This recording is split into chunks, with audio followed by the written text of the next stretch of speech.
It needs to operate the way an investor would want it, not the way it seems to logically flow.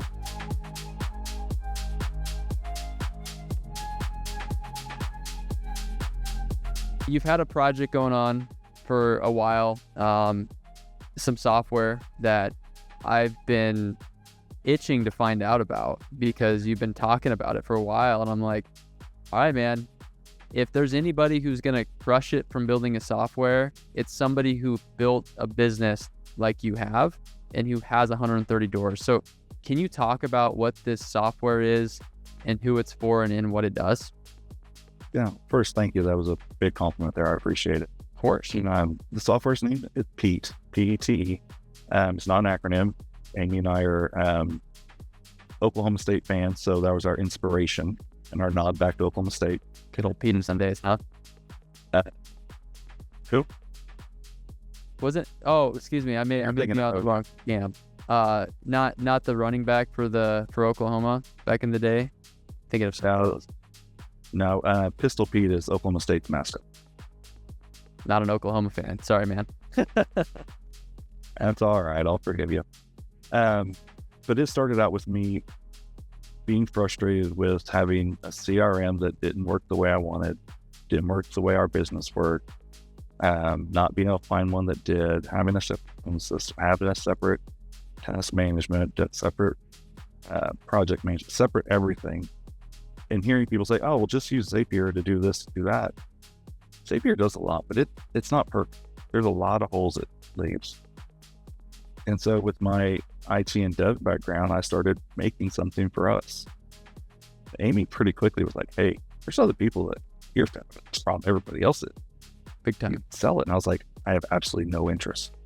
None. Eventually she wore me down, and folks at Investor Field did by, we talk about it and they'd be like, yes, I need that. Yeah. Can you make that? So we made Pete, and it does everything from the CRM and the phone call coming in all the way through. You can manage your projects in it. We have project management. We have task management. You're not having to bounce between systems. It's all native, all built into one. And it's customizable. That was the biggest thing. And we hired some developers to work on it with us. And they a lot of times think we're crazy, but this is something that we brought from our pharmacy software days. It needs to operate the way an investor would want it, not the way it seems to logically flow. There's a difference between real world and theory. Sure. And we've approached it that way. So it's taken longer than would like to have taken. Software always takes longer, but we're there. We have a good product now, and people have called it an all-in-one. I think that's the easiest way to kind of describe it. I don't like calling it an all-in-one because inevitably there's going to be a hole that we haven't thought of or something new that happens. Sure. Like right now, we can't do list building in it. We will, but stepping stone. Yeah. But it's been fun. That's awesome, dude. So congratulations, by the way. I mean, that's huge. I can't even imagine what that process was probably like going through it. But like you said, as people start to use it, as you guys continue to use it, you're going to find things that are going to be important that you'll eventually maybe tie in. But to me, it sounds like I could, there's platforms for data. I could care less about the data in there. What's important to me is the calling, the ability to text, the ability to send out contracts, do a lot of those types of things. Is basically that what this does right now? Is task management, obviously follow-ups, those types of things? Yep, it is. And it brings it all in together, even e-signature. So giving an idea of the possibilities in it, you can set up your workflows to not just send automated emails and texts. You can set it up so that if you send out a contract for e-signature and it comes back and is signed, the system automatically moves the property from lead into purchase.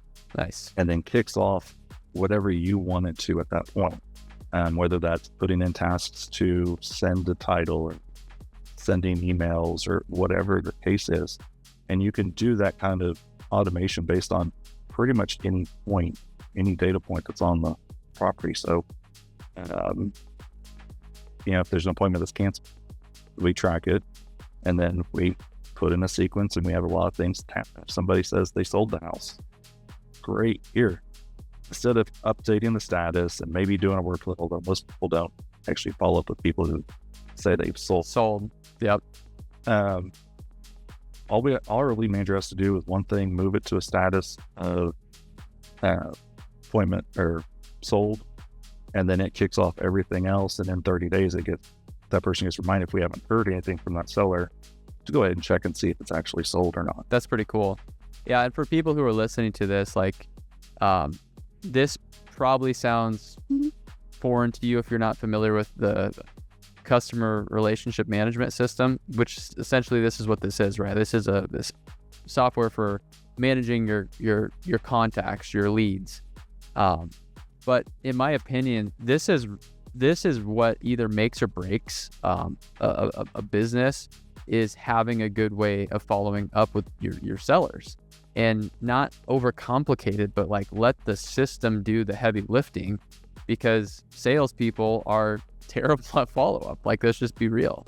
They suck at follow-up. Yep. They shouldn't have to worry about it, which is why you have a system that does the heavy lifting for you. But then when they respond, now is the time when we can get them on the phone and sum it up.